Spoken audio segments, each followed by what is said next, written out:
Hello friends, good morning. Myself doctor Amit Upadhyay, team CLC Sikar. तो आज अपन heart का जो रिमेनिंग पार्ट है वो कंप्लीट करेंगे। कल हमने ब्लड वेसल्स की संरचना पढ़ ली, ब्लड प्रेशर हमने पढ़ लिया, हार्ट बीट के बारे में अपन ने बात की, छोटे छोटे टॉपिक हमने ऑलमोस्ट सारे कवर कर लिए।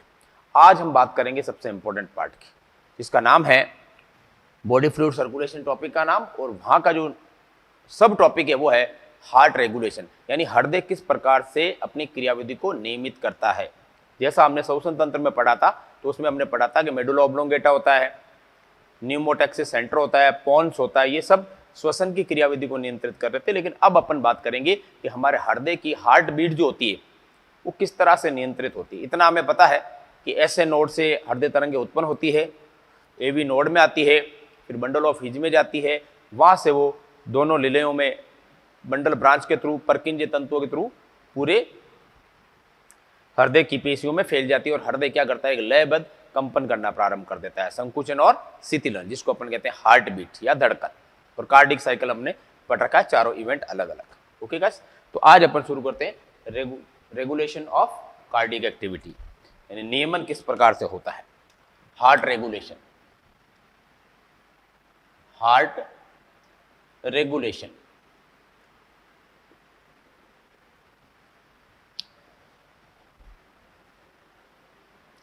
हृदय का नियमन, हृदय का नियमन, हृदय का नियमन किस प्रकार से होता है। क्लियर, ये आज का टॉपिक है। सबसे पहले देखो आप क्या होता है। पहला, मेडुला ऑब्लोंगेटा में दो केंद्र पाए जाते हैं। इसमें मेडुला ऑब्लोंगेटा में दो केंद्र पाए जाते हैं। कौन कौन से? एक तो होता है हृदय त्वरक केंद्र। क्या नाम है? हृदय त्वरक केंद्र। अंग्रेजी में क्या बोलेंगे? हार्ट को क्या कहते हैं? कार्डियक। तो नाम हो गया कार्डियक। त्वरक को अपन क्या कहते हैं? त्वरण। त्वरण यानी बढ़ाना, एक्सीलरेशन, एक्सीलरेटरी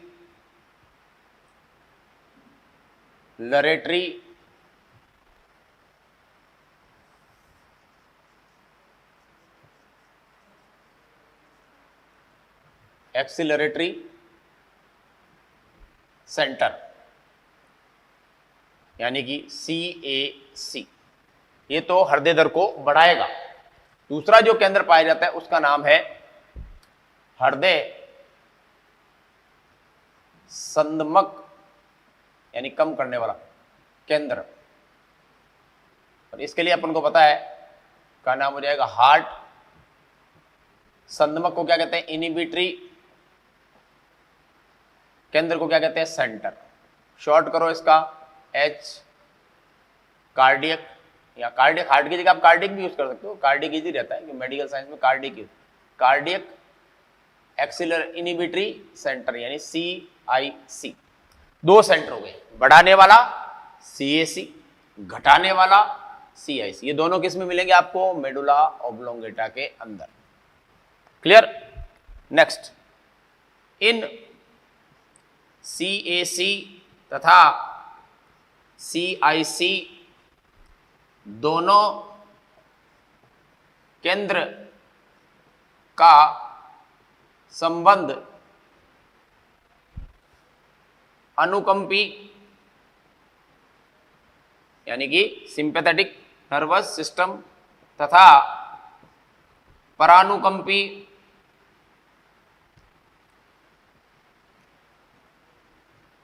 बोले तो पैरा सिंपैथेटिक, पूरा लिखा रखा मैंने, मैं शॉर्ट में लिख रहा हूं, पैरा सिंपैथेटिक नर्वस सिस्टम से होता है। यानी ये जो केंद्र है मेडुला ऑब्लोंगेटा वाले, वो किससे जुड़े होते हैं? आपके सिंपैथेटिक और अनुकंपी और परानुकंपी केंद्र से जुड़े होते हैं। कैसे? देखिए आप, तीसरा पॉइंट, जैसे ही ब्लड में CO2 तथा pH अव्यवस्थित यानी कि डिस्टर्ब होती है, अव्यवस्थित होती है, डिस्टर्ब होती है, तो आर्टरी में, आर्टरीज यानी धमनियों में, तो धमनियों में, आर्टरी यानी धमनियों में, बहुवचन बना दिया, धमनियों, आर्टरीज में उपस्थित कीमो रिसेप्टर, कौन सा रिसेप्टर?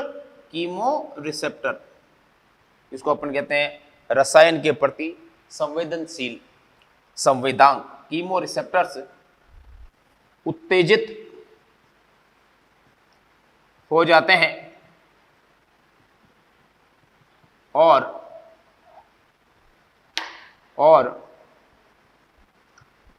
तंत्रिकाओं के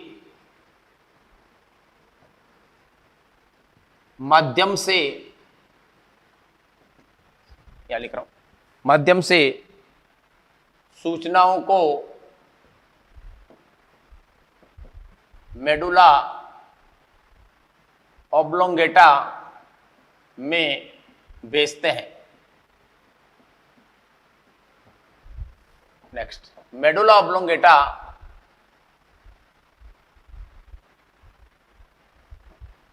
इसका नियमन करता है। ये लीजिए साहब, यानी कि वापस देखिए आप एक बार कि मेडुला ऑब्लोंगेटा में दो केंद्र पाए जाते हैं, एक CAC और एक CIC, करेक्ट। तो CAC का काम होता है त्वरक, त्वरक का मतलब हमेशा क्या होना है? बढ़ाना, और संदमन का मतलब होता है हमेशा कम करना। इससे नाम हो गया कार्डियक एक्सिलरेटरी और कार्डियक इनहिबिटरी। इसको शॉर्ट में अपन लिख दिया CAC और CIC।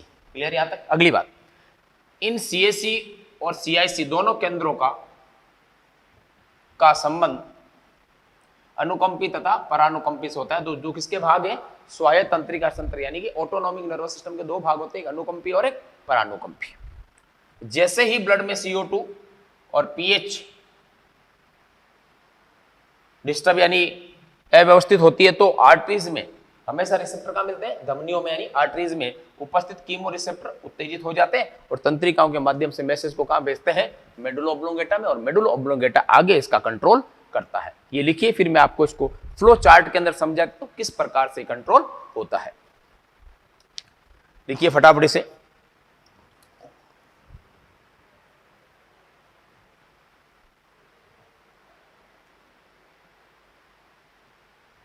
ओके, चलिए।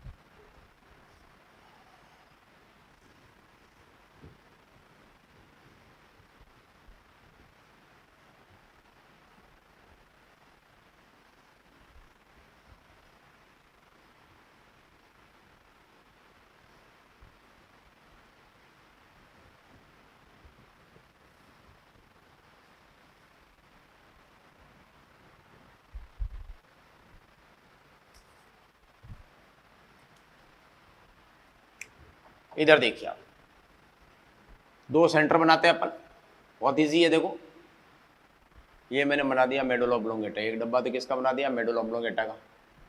ये आ गया मेडुला ऑब्लोंगेटा,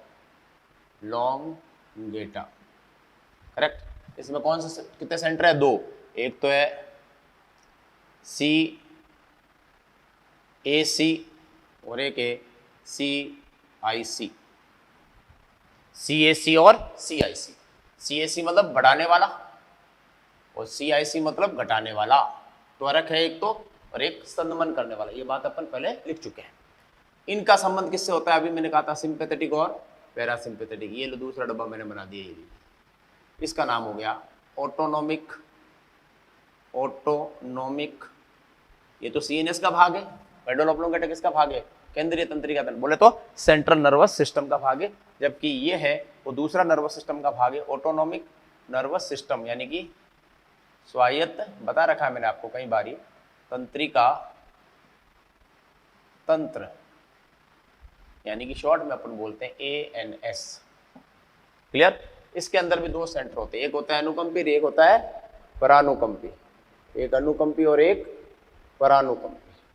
ये लीजिए, एक तो होता है सिंपैथेटिक नर्वस सिस्टम और एक होता है पैरासिम्पैथेटिक नर्वस सिस्टम। ये आ गया पैरासिम्पैथेटिक नर्वस सिस्टम और ये आ गया सिंपैथेटिक नर्वस सिस्टम, यानी अनुकंपी है ये और ये परानुकंपी है।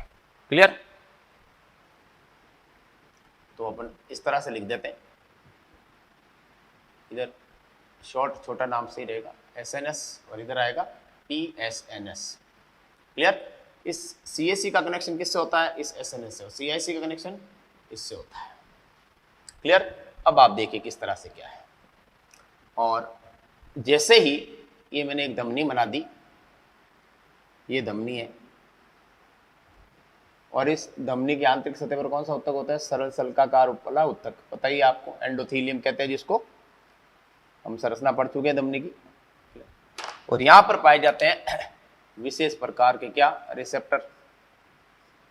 ये लीजिए। क्लियर? अब जैसे ही ये आ गई आर्टरी, क्या आ गई? आर्टरी। धमनी आ गई, इसमें ब्लड जा रहा है,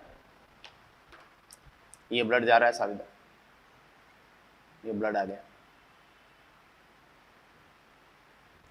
अब जैसे ही ये जो रिसेप्टर है, इनका नाम क्या है? इनको कहते हैं कीमो रिसेप्टर। क्या नाम है? कीमो, अभी लिखा था मैंने, रिसेप्टर, कीमो रिसेप्टर। जैसे ही CO2 तथा CO2 बढ़ती है तथा H कंसंट्रेशन बढ़ती है, तो ये रिसेप्टर उत्तेजित हो जाते हैं। सही बात है, उत्तेजित हो जाएंगे, उत्तेजित हो जाते हैं और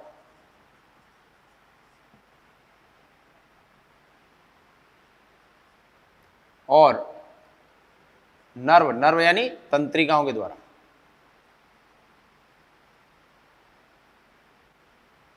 तंत्रिकाओं के द्वारा सूचनाएं मेडुला ओब्लोंगेटा को भेजते हैं। यहां देखो, मैंने CO2 बढ़ाया, H यानी CO2 बढ़ेगा तो CO2 की प्रकृति कैसी होती है? अम्लीय होती है, इसलिए H की कंसंट्रेशन भी बढ़ जाएगी और pH कम हो जाएगा।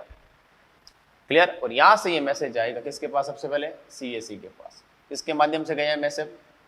नर्व्स यानी तंत्रिकाएं। ये देखिए सर, ये आगे तंत्रिकाओं के माध्यम से, हिंदी और इंग्लिश दोनों में लिख दिया भाई।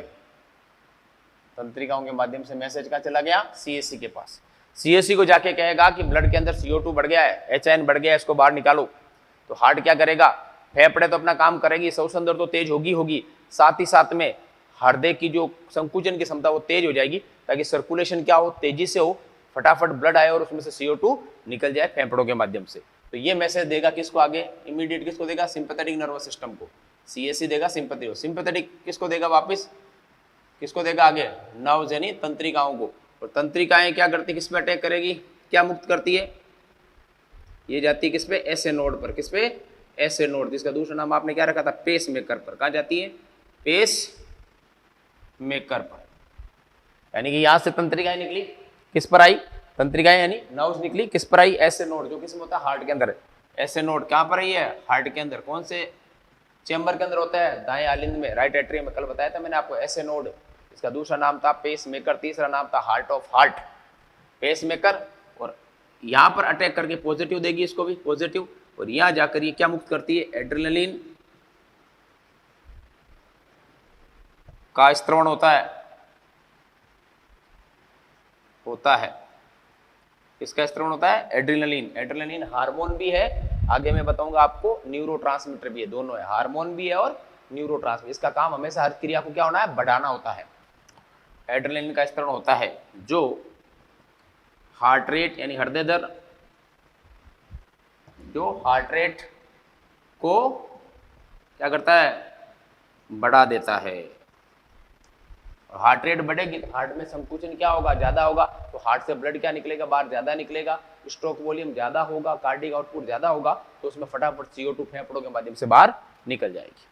जैसे ही ये प्रक्रिया शुरू हो गई, नॉर्मल हो जाएगा वापस, तो ये काम करना रोक दे। जैसे CO2 की मात्रा सामान्य होगी, मान ली यहां पर मैं धमनी बना रहा हूं, ये देखिए आप, ये लीजिए, ये इधर भी मैंने धमनी बना दी है, देखिए आप, इसमें भी कौन सा सरल सल्काकार उपला होता है, तो यहाँ पर भी मैंने कौन सा रिसेप्टर बना दिए, ये बना दिया आपके कौन से स्ट्रेस रिसेप्टर, ये भी आर्टरी है, धमनी है, ये आ गए आपके सेम रिसेप्टर, कौन से, कीमो रिसेप्टर। अब इसमें क्या हुआ, ब्लड है अंदर, ये ब्लड आ गया, लो साहब, अब इसमें क्या लिखो, ब्लड में CO2 तथा HN की सांद्रता सामान्य होने पर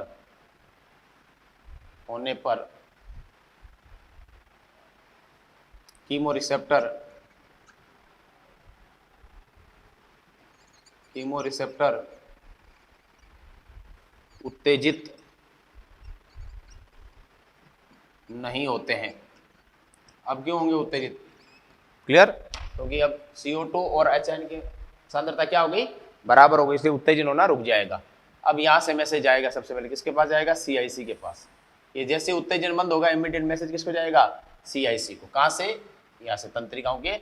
CIC किसको देगा, पैरासिम्पैथेटिक को। पैरासिम्पैथेटिक आगे किसको देगा, तंत्रिका। उस तंत्रिका का नाम है वेगस तंत्रिका। कौन सी तंत्रिका, वेगस तंत्रिका। नाम याद रखना भाई, परीक्षा पूछे थे कौन सी तंत्रिका। और ये वेगस तंत्रिका वापस किसके पास जाती है, वही SA नोड के पास। अब हार्ट रेट, बढ़ी हुई हार्ट रेट, अब ये नेगेटिव है, ध्यान रखना, नेगेटिव है। अब बढ़ी हुई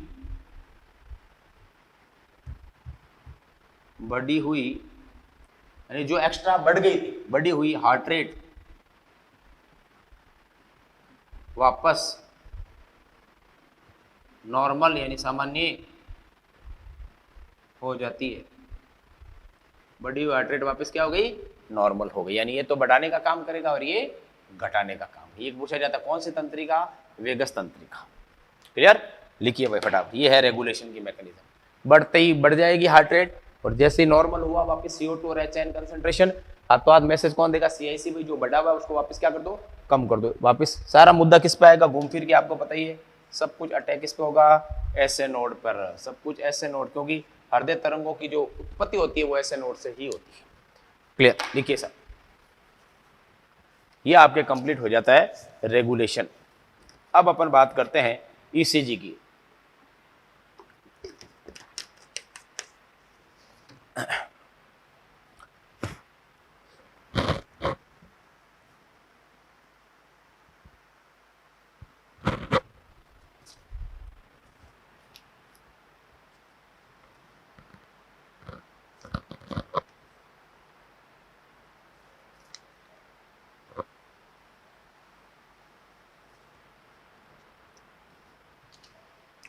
हो गया, चलिए सर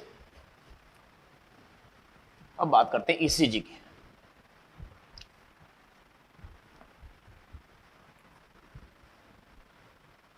ECG आपने नाम सुना ही होगा। हृदय तरंगों को, जो हृदय में तरंगें उत्पन्न होती हैं उनको मापने वाला जो इंस्ट्रूमेंट होता है उसे अपन ECG कहते हैं। और ECG को हमारे शरीर से जोड़ा जाता है। किसी मरीज की आपने ECG देखी होगी हॉस्पिटल में, हार्ट की बीमारी होती है तब छाती के ऊपर खूब सारी प्लास्टिक की, रबड़ की तार लगा दिए जाते हैं, एडेसिव टेप लगा के चिपका दिया जाता है उसको, है ना। और फिर उसकी एक ECG निकलती है पेपर के ऊपर, ग्राफ के ऊपर। फिर उसको डॉक्टर पढ़ता है और बताता है आपको कौन सी हार्ट की बीमारी है, कहीं हार्ट अटैक है, या हार्ट की साइज बढ़ गई है, या हार्ट के अंदर संकुचन नहीं हो रहा है, या हार्ट के कपाट खराब है। सब कुछ हमें किसके द्वारा पता चलता है, ECG के द्वारा। क्लियर, लिखिए साहब। अगला हेडिंग लगाइए ईसीजी। अब ईसीजी जो नाम है इसका पूरा नाम क्या है पता है आपको? इलेक्ट्रो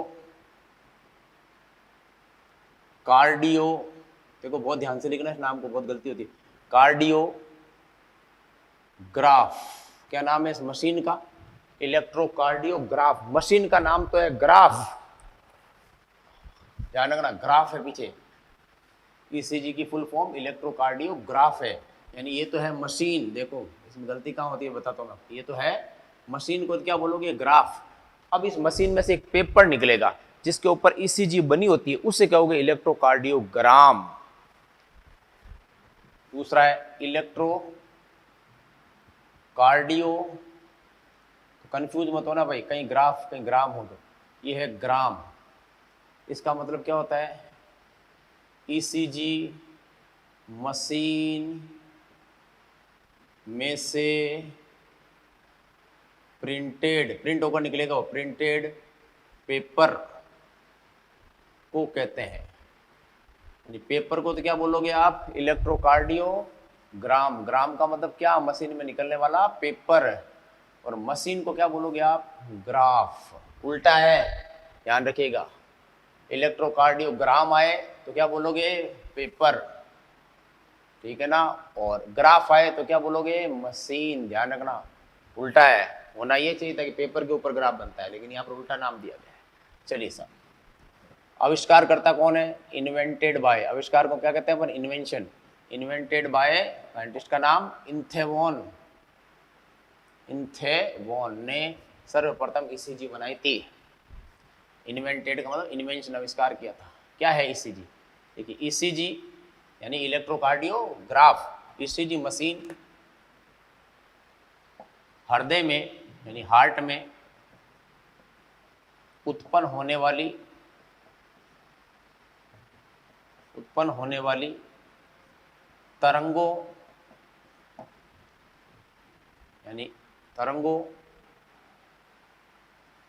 की क्रियाशीलता को नोट करता है तथा उसे एक ग्राफ पेपर पर प्रिंट करता है। ईसीजी मशीन से निकला ग्राफ पेपर, उसमें से एक पेपर निकलता है लंबा सारा, निकला ग्राफ पेपर पर PQRST नामक तरंगे बनी होती है,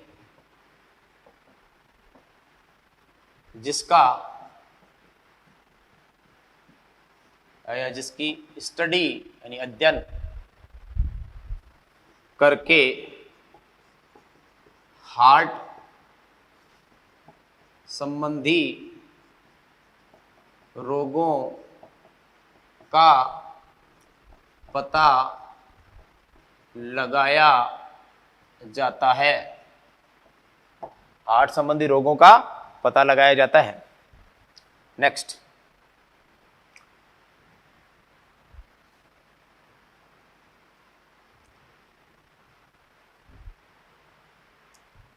ईसीजी को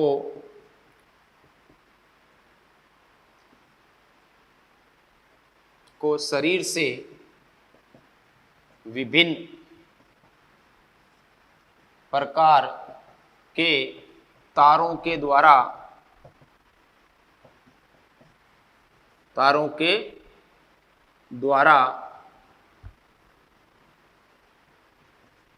जोड़ा जाता है, जिन्हें लीड कहते हैं। क्या कहते हैं? लीड्स, LEAD, लीड्स कहते हैं। अभी बताऊंगा मैं डायग्राम में आपको। ईसीजी मशीन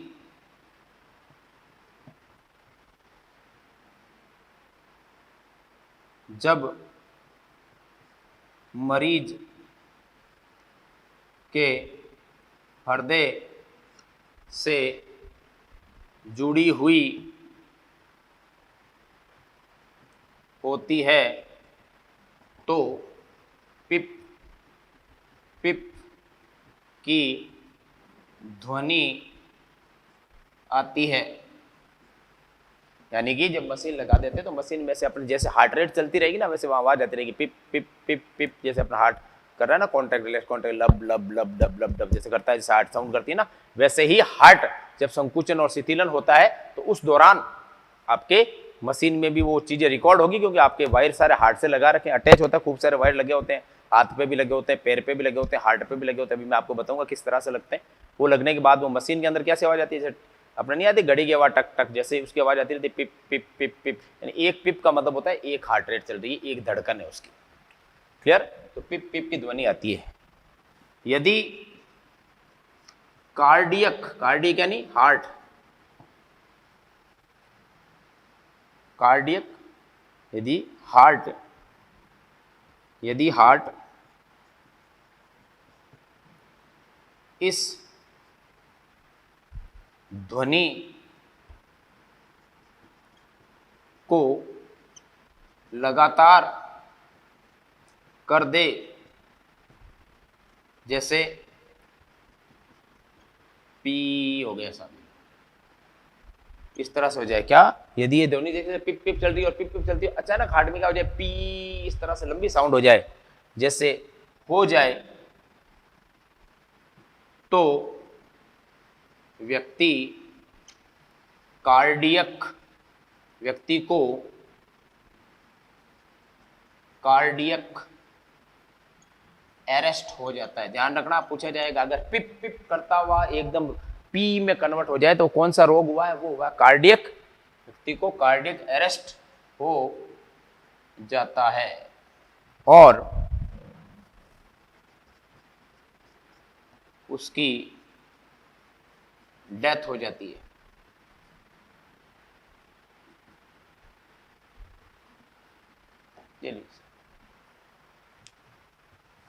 बात भेजिए बेटी, पिप पिप की साउंड उत्पन्न होती है और ये पिप पिप की साउंड अगर पी में कन्वर्ट हो जाए तो वो रोग कौन सा होगा, कार्डियक अरेस्ट। ओके, चलिए सर, अब अपन ये थ्योरी लिखो आप, फिर मैं आपको डायग्राम के थ्रू सारी चीजें समझाता हूं फटाफट।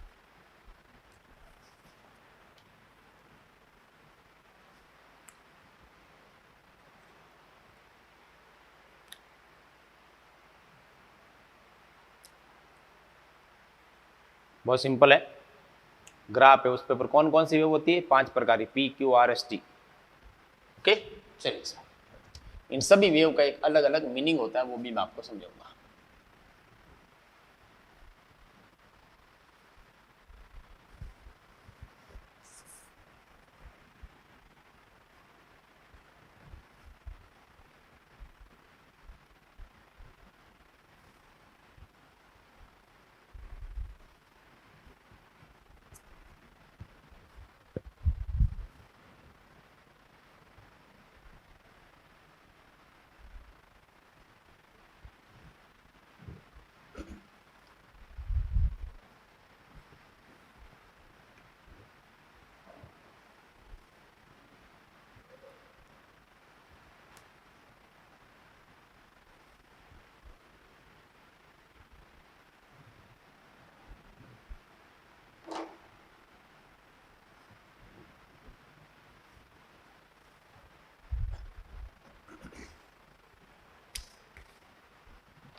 चलिए सर, अब मैं बनाता हूं ईसीजी का डायग्राम। देखो, ये एक, माना कि एक पेशेंट है,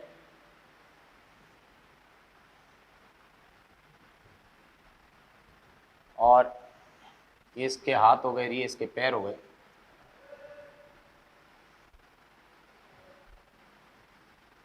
और यहां पर इसका ये हार्ट है। करेक्ट, ये एक बंदा है, यहां पर इसका ये हार्ट है, यहां मैं लगा रहा हूं कौन सी मशीन, ईसीजी मशीन। ये लीजिए सर, ये आ गई आपके CG क्या, मशीन, करेक्ट। और यहाँ से एक लंबा सा निकलेगा क्या, पेपर। कैसे निकलेगा अभी अपन बात करेंगे। ये पेपर, ये तो आ गया क्या आपके पेपर, ये क्या आ गई मशीन। इसका पूरा नाम क्या, इलेक्ट्रोकार्डियो क्या, देखो लिखा रखा मैंने अभी तक मिटाई नहीं, ग्राम। ये तो है ग्राम और ये है मशीन है ग्राफ। क्लियर।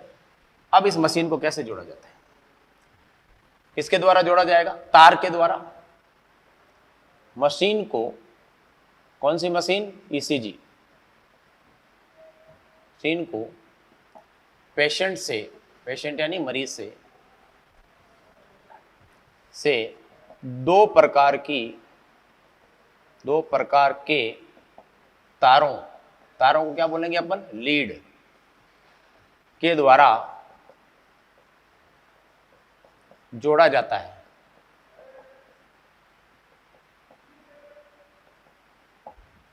दो प्रकार के तारों या लीड के द्वारा जोड़ा जाता है। क्लियर।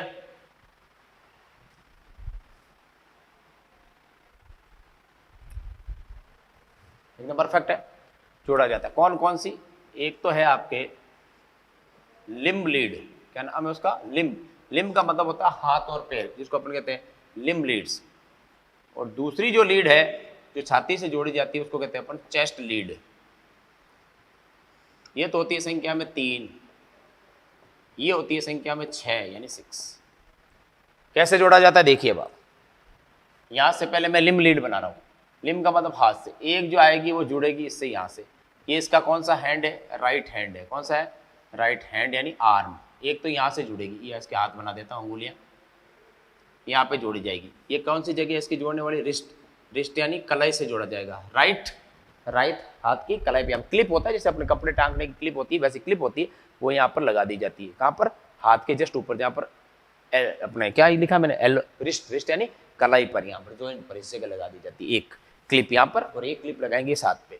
ये लीजिए, ये दूसरी क्लिप। ये कौन सा हैंड आ गया इसका, लेफ्ट आर्म आ गई है। तो ये तो आ गई लेफ्ट आर्म, आर्म यानी भुजा, और ये आ गई रिस्ट। तो ये हो गई आपके राइट आर्म, ये हो गई लेफ्ट आर्म। तीसरा आएगा यहाँ पर, ये क्या हो गया आपके लेफ्ट लेग।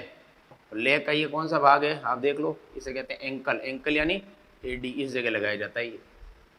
ये हो गए आपके लेफ्ट लेग। ये 3 हो गए, एक राइट आर्म पे लगाएंगे इधर, वो बोले तो इस क्लिप के यहाँ पर, दूसरी लेफ्ट आर्म पे, और तीसरी लेफ्ट लेग में। इस पे कुछ नहीं लगाएंगे, ध्यान रखना। इस पे अर्थिंग करते हैं लेकिन इसके अंदर काउंटर नहीं होती। अर्थिंग इसलिए करते हैं करंट नहीं आएगा अगले को। ये तो हो गई कौन सी तीनों, ये तीनों कौन सी होगी आपके, ये हो गई लिम्ब लीड। क्या है, लिम्ब लीड्स। संख्या में कितनी हो गई आपके, 3। तो किस किस से जुड़ गई आपको पता ही है। एक तो जुड़ गई राइट आर्म से, एक जुड़ गई लेफ्ट आर्म से, और एक जुड़ गई लेफ्ट लेग से। क्लियर, ये तीनों अलग। अब अपन निकालते हैं चेस्ट लीड। कौन सी, चेस्ट लीड, जो छाती में जुड़ेगी। अब निकलती है दूसरी चेस्ट लीड, ये निकली। ये टोटल कितनी होगी संख्या में देखो आप, 1 2 3 4 5 6। ये 6 इकट्ठी होकर ये तार इधर आ जाएगा, ये नीचे। यानी पूरे हार्ट के ऊपर यहाँ पर लगाएंगे 6 और 3 लगाएंगे हाथ पर। टोटल कितनी लीड होगी, 9 लीड लगेगी, ध्यान रखिएगा। ये हो गई कौन सी आपके, चेस्ट लीड। चेस्ट लीड्स कितनी है टोटल, ये 6। जो कहां पर लगती है, केवल हार्ट पर। देखो मैंने यही बनाया सारे, ये चेस्ट लीड है। क्लियर। ये सब जोड़ने के बाद में अपन मशीन ऑन करेंगे तो यहाँ पर एक ईसीजी की पेपर पर ग्राफ बन के आएगा। इसमें देखो P Q R S इस तरह से बन के आएगी। ये वेव होती है P, ये होती है Q, ये होती है R, ये होती है S और ये होती है T। इस पूरे में यहाँ से लेकर यहाँ तक में लगता है 0.8 सेकंड, यानी पूरा हृदय चक्र इसके अंदर आ गया आपके अंदर। P Q R S T, P का मतलब अलग है, Q का मतलब अलग है, R का सबका मैं भी आपको मतलब बताऊंगा कि कौन सा संकुचन होगा तब क्या होगा। P Q R S T, ये इस तरह से ईसीजी को एक मरीज से जोड़ा जाता है। क्लियर, ये नोट कीजिए आगे, फिर मैं आपको P Q R S T का मतलब बताता हूं।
जल्दी करें।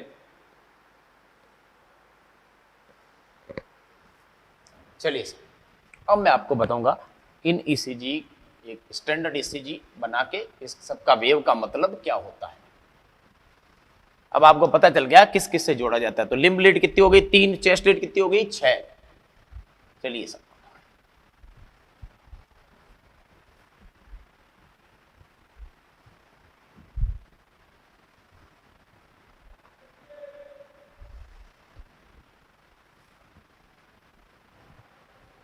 चलिए आगे बढ़िए। अब अपन बात करते हैं स्टैंडर्ड ईसीजी की। अगला है अपने स्टैंडर्ड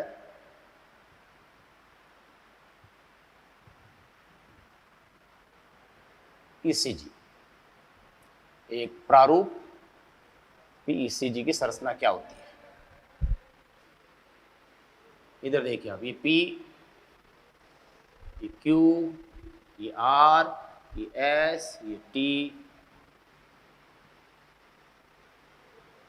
ये रीडियस।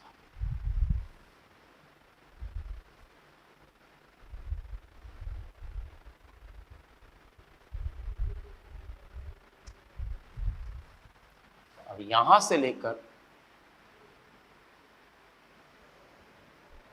यहां तक सारा खेल है कितनी देर का भाई?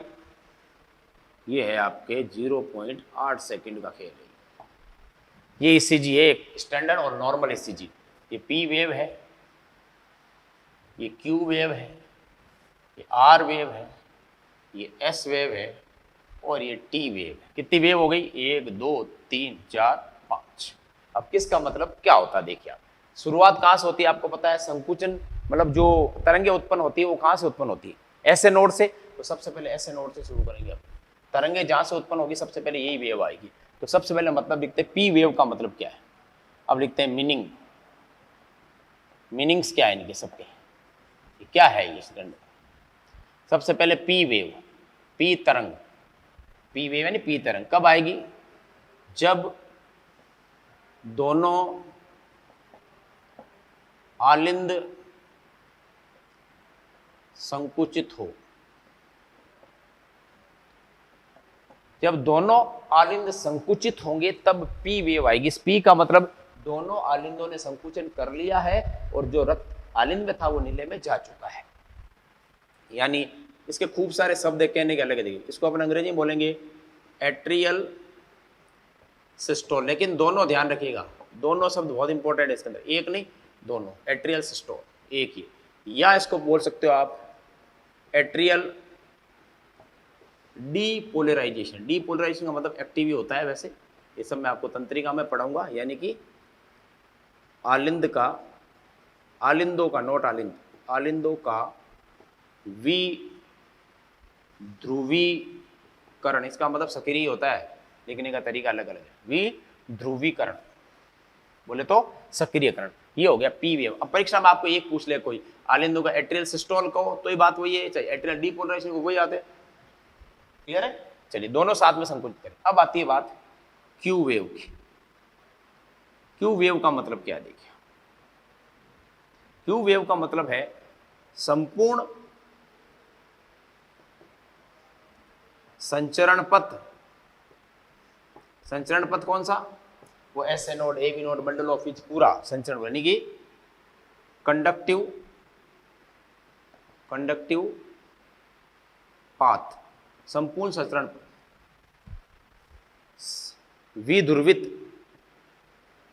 विध्रुवित हो जाते हैं। यानी पूरा संचरण पथ में तरंगे फैल जाती है। किसमें? ऐसे नोड से लेकर परकींद्रीय तंतुओं तक पूरा सक्रिय हो चुका है। तो तब उस समय क्या आएगी कि सब तरंगे पूरी तैयार, सब जगह फैल जाएगी। इस समय क्यू वेव आएगी। अंग्रेजी में बोलोगे आप डीपोलराइजेशन। विध्रुवीकरण को अंग्रेजी में क्या कहते हैं? डीपोलराइजेशन। क्लियर? अब आती है वेव अगली, देखो पी हो गई, क्यू हो गई, आर वेव।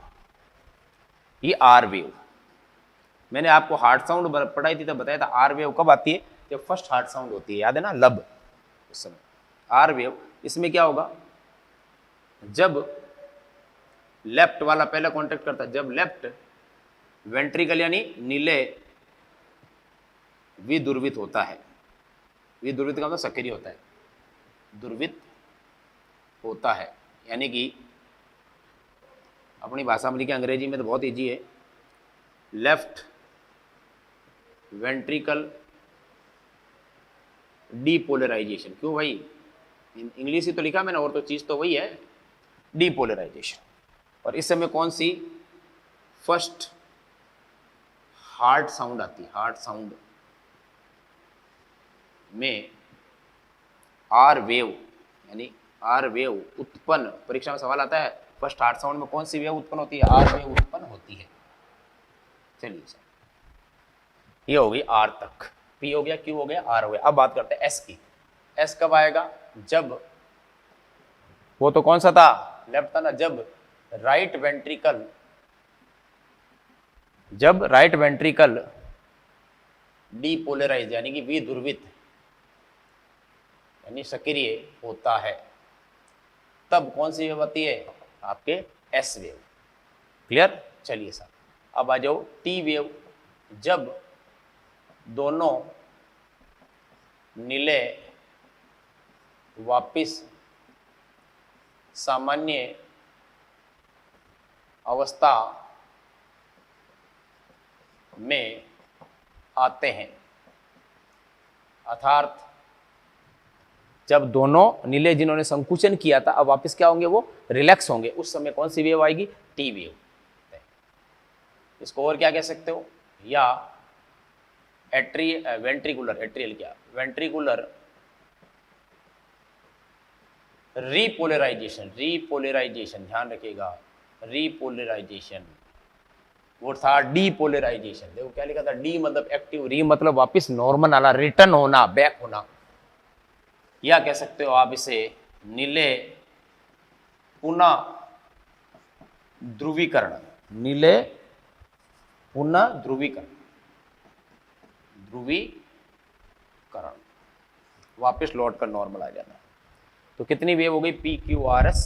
अब आप इसमें एक चीज ध्यान रखना, यहां पर क्या हुआ, देखो क्यू आर और एस को मिक्स कर लिया गया है, तीनों वेव को मिक्स कर लिया गया है, जिसको अपन कहते हैं क्यू आर एस कॉम्प्लेक्स या संकुल, क्यू आर एस कॉम्प्लेक्स। ध्यान रखिएगा ये क्यू आर एस कॉम्प्लेक्स तीनों वेव है, क्योंकि तीनों ये जो वेव है, तरंगे होते हैं, वो नीले से संबंधित है। किससे संबंधित है, नीले से। तो क्यू आर एस कॉम्प्लेक्स जो है वो केवल नीले को दर्शाता है, इसमें आर्यन का कोई लेना देना नहीं है, इसलिए इसको लिखा जाता है क्यू आर एस कॉम्प्लेक्स। इसको अपन कहते हैं वेंट्रिकल डीपोलराइजेशन, यानी कि सक्रियकरण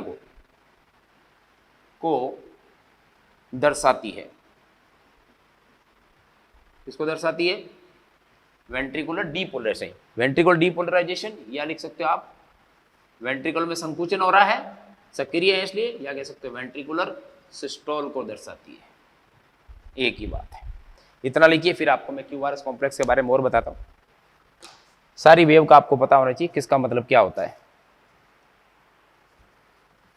जल्दी कीजिए।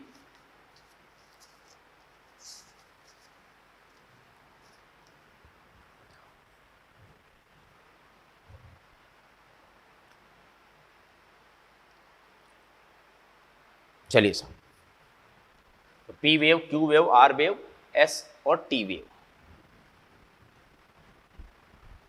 तो क्यू आर एस कॉम्प्लेक्स के बारे में आपको पता होना चाहिए, निलयों के लिए जो दोनों के लिए, राइट और लेफ्ट के लिए, दोनों को जो एक साथ दर्शाती है वो क्यू आर एस कॉम्प्लेक्स दर्शाता है।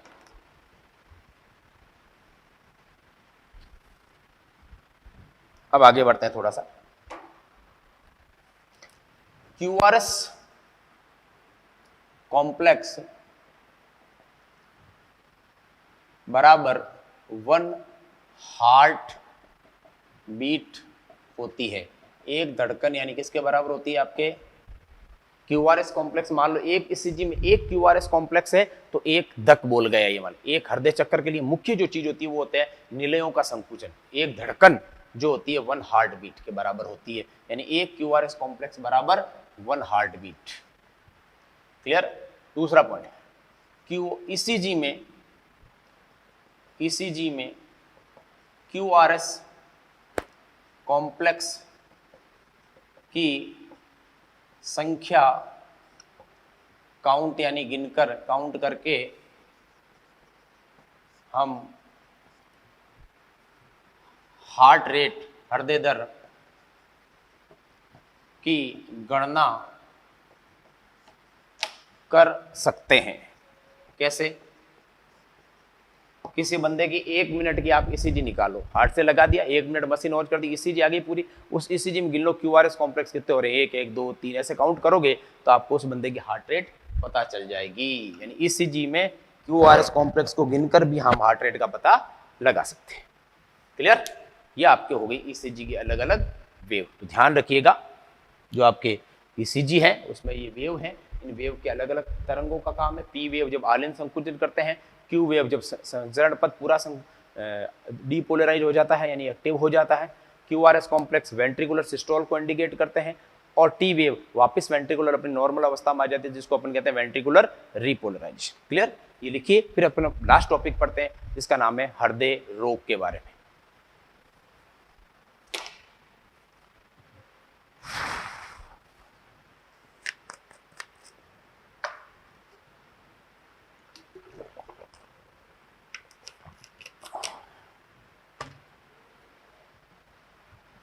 क्लियर? ओके, अब अपन बात करते हैं। तो आपको समझ में आ गई सारी बात। क्यूआरएस कॉम्प्लेक्स एक हृदय दर यानी एक हार्ट बीट को इंडिकेट करता है, एक धक को। इसलिए सबसे इंपॉर्टेंट कौन सा है? क्यूआरएस कॉम्प्लेक्स का इंपॉर्टेंट है सबसे ज्यादा।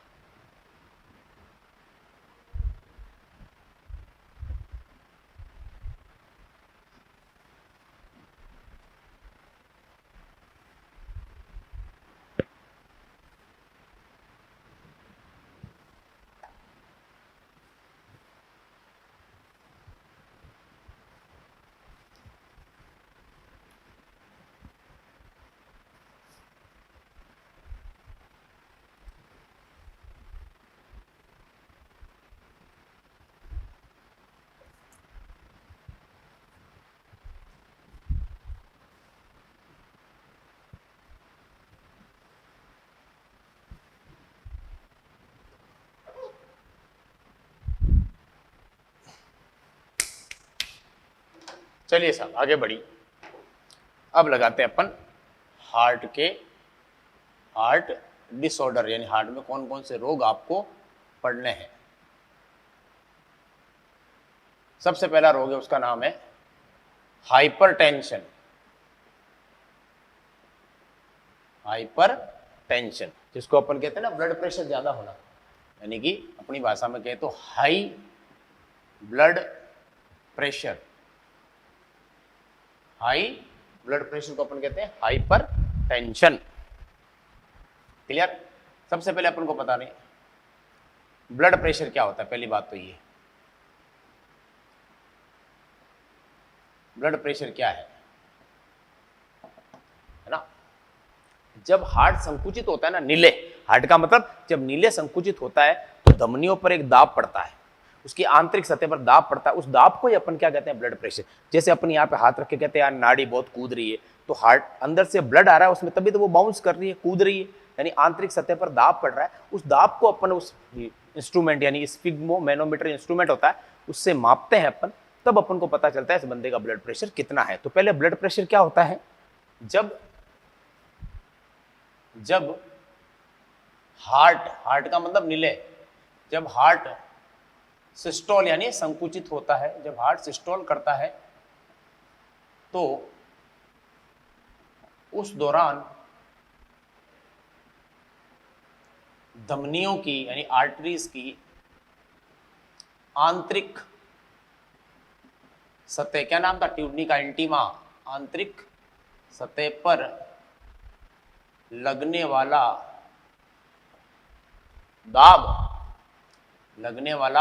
दाब ब्लड प्रेशर कहलाता है। ध्यान रखिएगा, धमनियों की आंतरिक सतह पर लगने वाला दाब ब्लड प्रेशर कहलाता है। नॉर्मल ब्लड प्रेशर कितना होता है? देखिए वो होता है, लिखते हैं अपन कैसे? सिस्टोल बटा डायस्टोल, ऐसा लिखना, ध्यान रखना। डॉक्टर लिखता है ना, आप भी बनोगे तो आप भी लिखोगे। सिस्टोल, ऊपर कौन सा प्रेशर लिखना, सिस्टोल जो हमेशा ज्यादा होता है, डायस्टोल हमेशा कम होता है। तो आइडियल ब्लड प्रेशर कितना लिखते हैं, 120/80 mmHg।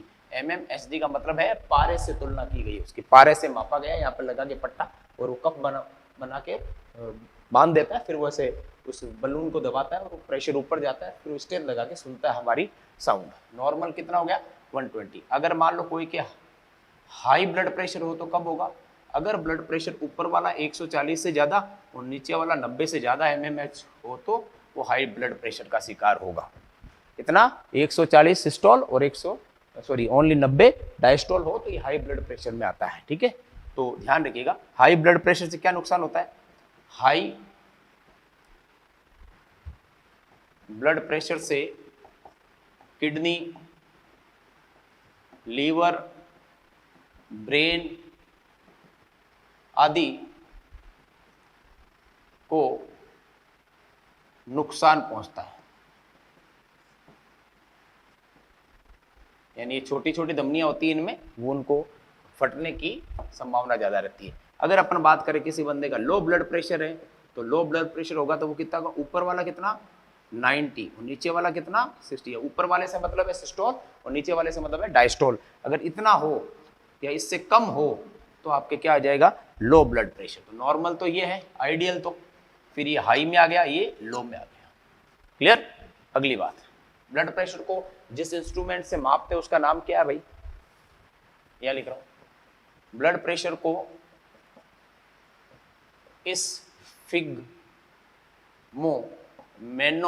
मैनोमीटर नामक यंत्र से मापा जाता है।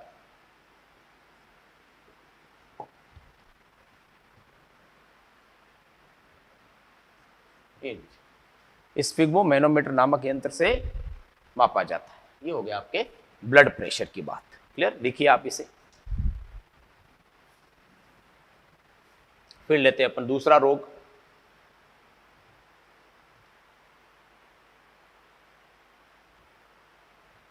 ब्लड प्रेशर नॉर्मल रहना चाहिए भाई, ज्यादा ब्लड प्रेशर होता है तो उसको क्या कहते हैं अपन, हाइपरटेंशन।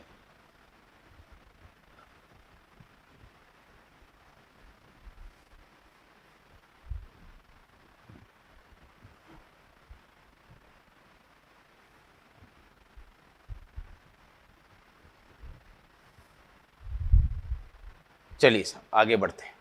दूसरा डिसऑर्डर, इसका नाम है coronary artery disease. Coronary artery disease, जिसको शॉर्ट में लिखा हुआ है देखो आप, CAD। कोरोनरी क्या होता है, मैंने बता दिया आपको, हार्ट को जो ब्लड सप्लाई करती है उसका नाम क्या होता है, कोरोनरी आर्टरी। हार्ट को ब्लड सप्लाई करने वाली आर्टरी यानी धमनी को कोरोनरी आर्टरी कहते हैं, जो हार्ट को सप्लाई करती है। क्लियर। चलिए साहब, इसके अंदर एक रोग है, उसका नाम है एथेरोस्क्लेरोसिस। क्या नाम है, एथेरोस्क्लेरोसिस। ध्यान रखिएगा, एथेरोस्क्लेरोसिस बहुत इंपॉर्टेंट डिजीज है, ये ध्यान रखिएगा, एथेरोस्क्लेरोसिस। इसमें क्या होता है, इसमें धमनी की आंतरिक सतह पर कोलेस्ट्रॉल, धमनी की आंतरिक सतह पर कोलेस्ट्रॉल, लिपिड जम जाते हैं तथा लिपिड जमा हो जाता है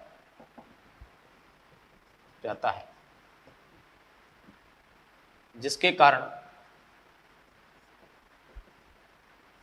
धमनी की दीवार या वॉल हार्ड यानी कठोर हो जाती है, इसे अपन कहते हैं एथेरोस्क्लेरोसिस। एक दूसरा रोग है इसी के अंदर है, उसका नाम है आर्टीरियो स्क्लेरोसिस। क्या नाम है?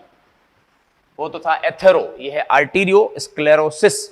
इसके अंदर क्या होता है देखिए आप, इसमें ये आपके सिलेबस में एनसीईआरटी में दिया हुआ, इसमें आर्टरी यानी धमनी की, आर्टरीज की आंतरिक सतह पर कोलेस्ट्रॉल, फर्क है दोनों में, ध्यान रखिएगा, कोलेस्ट्रॉल, लिपिड, फाइब्रस यानी तंतु, कैल्शियम आदि जमा हो जाते हैं। क्लियर? तो आर्टेरियो में तो देखो कोलेस्ट्रॉल और लिपिड है मुख्य रूप से, और इसमें मुख्य रूप से अंतर किससे करना है? कैल्शियम से, ध्यान रखना। कैल्शियम, फाइब्रस यानी तंतु तो जमते ही है, ये तो बात है ही है, फाइबर तो जमेंगे ही, लेकिन कैल्शियम सबसे, इसमें कैल्शियम नहीं है, इसमें कैल्शियम है, ध्यान रखना। चलिए, इन दोनों रोगों को संयुक्त रूप से अपन क्या कहते हैं? कोरोनरी आर्टरी डिजीज, हार्ट की आर्टरी में होने वाले रोग, यानी कि सीएडी, कोरोनरी आर्टरी डिजीज। ये नोट कीजिए। फिर अपन तीसरी डिजीज की बात करते हैं।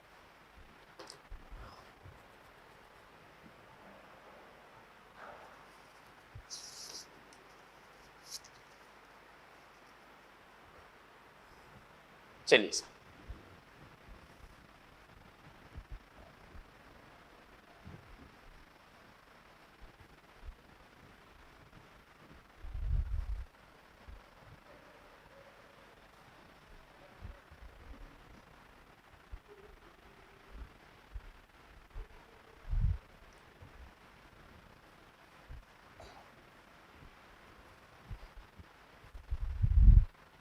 चलिए सर, तीसरी डिजीज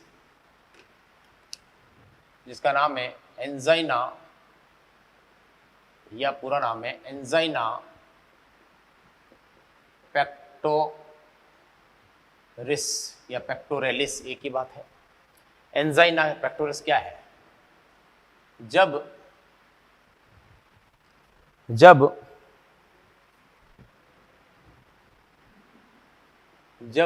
हार्ट मसल में ब्लड सप्लाई यानी रुधिर की आपूर्ति कम हो जाती है, तो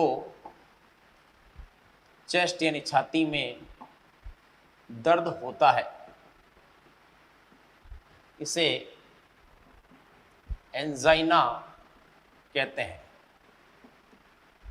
इसे एंजाइना कहते हैं। दूसरी बात, ये मेनली यानी मुख्यतया एक्सरसाइज या कठोर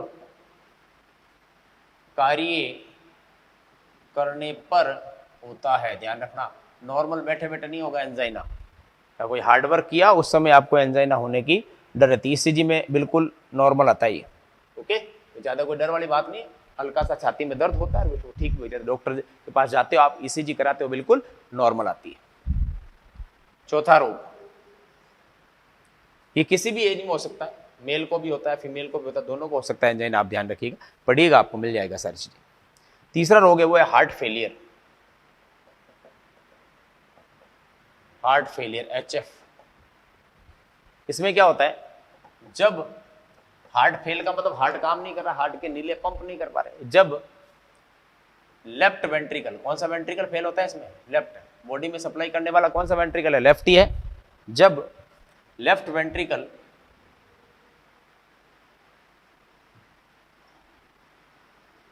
आवश्यकता अनुसार शरीर में ब्लड सप्लाई नहीं करता है तो इसे हार्ट फेलियर एचएफ कहते हैं। यानी कि वेंट्रिकल की मसल कमजोर हो गई है, जिसकी वजह से वो पंप नहीं कर पा रही है। इसमें लेफ्ट वेंट्रिकल की पेशियां कमजोर हो जाती है, क्योंकि वहां पर ब्लड मतलब उनमें ताकत नहीं रहेगी तो पंप नहीं कर पाएगी, कमजोर हो जाती है। ध्यान रखिए, हार्ट फेलियर हमेशा किससे रिलेटेड होगा? लेफ्ट वेंट्रिकल से रिलेटेड होगा। चलिए अगला रोग, पांचवा, इसका नाम है कंजेस्टिव हार्ट फेलियर, जिसको अपन कहेंगे CHF। कंजेस्टिव, कंजेस्टिव का मतलब होता है फेफड़ों में रक्त का इकट्ठा, फेफड़ों में रक्त का जमा होना। क्या है ये? देखो इसकी परिभाषा ये, हार्ट फेल के कारण फेफड़ों में यानी लंग्स में, क्वेश्चन पूछा जाता है किसके अंदर? फेफड़ों में रक्त जमा होने लगता है, क्योंकि लेफ्ट वेंट्रिकल शरीर में ब्लड नहीं भेज पाता है। अब आप सोचो, जब ये लेफ्ट वेंट्रिकल पंप करेगा तभी तो ब्लड हार्ट से बाहर जाएगा। अब वो पंप कर ही नहीं रहा है तो ब्लड किस में? हार्ट में इकट्ठा हुआ, हार्ट के फिर पीछे से बैक जाएगा तो किस में इकट्ठा हो जाएगा? फेफड़ों में। वही आगे कोई गाड़ी रोड पे रुक गई तो पीछे पूरा जाम लग जाता है, तो पीछे वाला रास्ता जो जैसे लेफ्ट वेंट्रिकल फेल हुआ उसमें ब्लड इकट्ठा है तो फिर लेफ्ट एट्रिया में भी इकट्ठा होगा, फिर पल्मोनरी वेन में भी इकट्ठा होगा, फिर लास्ट में किस में इकट्ठा होने लग जाएगा? फेफड़ों में। फेफड़ों में इकट्ठा होने का सांस में तकलीफ होने लग जाएगी। क्लियर? इसे कहते हैं अपन कंजेशन। कंजेशन का मतलब होता है इकट्ठा होना फेफड़ों के अंदर। क्वेश्चन पूछा जाता है कहां पर इकट्ठा होगा? फेफड़ों में। ये लिखिए फटाफट, 2-3 रोग और बचे, अभी करते हैं।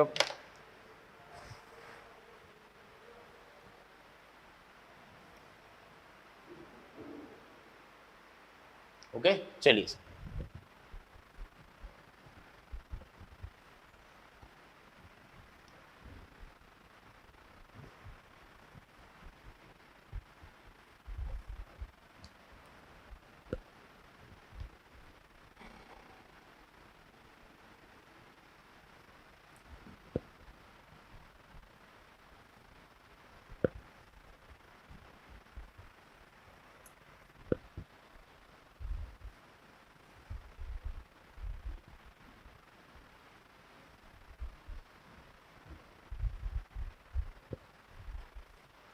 चलिए सब अगला रोग लिखिए 6 नंबर, इसका नाम है कार्डियक अरेस्ट। कार्डियक अरेस्ट मैंने अभी बताया था आपको, पी पी पी वाली पी हो जाता है जब हार्ट का संचरण पथ यानी कि कंडक्टिव सिस्टम, जो एसए नोड एबी नोड होता है, कंडक्टिव सिस्टम तंत्र कर दो ना ये लोग, तरंगे उत्पन्न करना अचानक बंद कर दे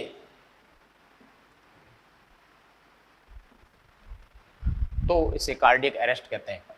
इसमें ईसीजी में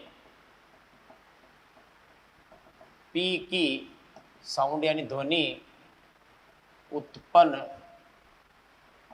होती है।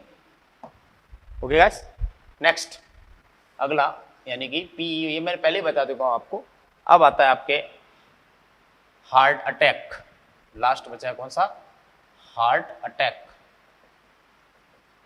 जिसको अपन दूसरा नाम कहते हैं मायोकार्डियल इंफ्रैक्शन। क्या कहते हैं? मायोकार्डियल इंफ्रैक्शन, यानी शॉर्ट में अपन कहते हैं एमआई। इसमें क्या होता है देखिए आप, हार्ट अटैक के अलग है और हार्ट फेलियर अलग है। इसमें हार्ट मसल में अचानक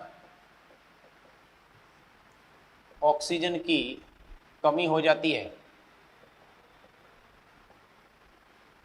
अचानक ऑक्सीजन की कमी हो जाती है और व्यक्ति की तुरंत डेथ यानी मृत्यु हो जाती है। हार्ट पेशियों में अचानक ब्लड सप्लाई बंद हो जाएगी, ऑक्सीजन ऑक्सीजन ब्लड के थ्रू जाती है, कम हो जाती है और व्यक्ति की तुरंत मृत्यु हो जाती है।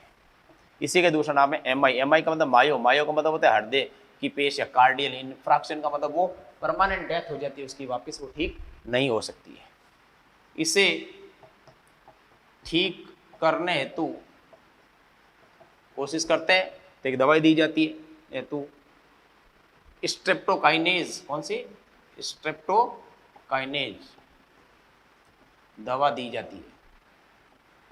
ध्यान रखिएगा, ये पूछा जाता है कौन सी? स्ट्रेप्टोकाइनेज दवा दी जाती है। क्लियर? ओके, तो गाइस ये आपके कंप्लीट हो जाता है बॉडी फ्लूइड एंड सर्कुलेशन। पढ़िए, इसे ध्यान से पढ़िए, टेस्ट में आराम से क्वेश्चन कीजिएगा, जो नहीं आए उसे छोड़ दे, नेगेटिव ना करें और एनसीईआरटी पढ़े, फिर वीडियो को देखें और धीरे धीरे अपने कॉन्सेप्ट और बेटर करें। ओके, तो टेस्ट के लिए आपको बेस्ट ऑफ लक। मिलते हैं अपन कल अगले टॉपिक के साथ, जिसका नाम है उत्सर्जन तंत्र, excretory system. Okay, thank you, take care of yourself.